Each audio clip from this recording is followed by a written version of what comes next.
Okay, what I'm doing is that litre I made from all my dregs had a bit of a artificial taste to it, even after I put in some squash. It was nice, but it still had a bit of aftertaste to it. Lots of advice online, most of it crap.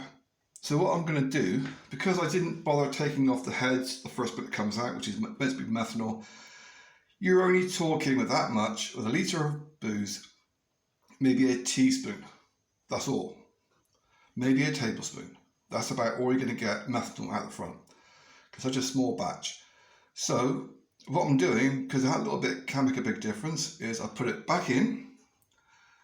The first half a shot I've dumped because it had a very artificial taste to it.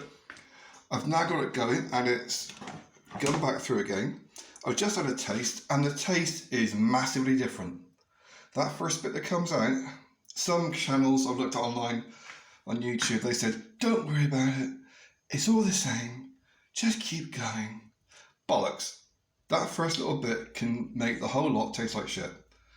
Dump the first couple of tablespoons or use it to like clean the floor or something. But yeah, I've got it back on going again and it's coming out, it's a massive difference. I am still going to put it back in the same bottle. I am still going to add some squash to it to give it a bit of flavour. And at this moment in time,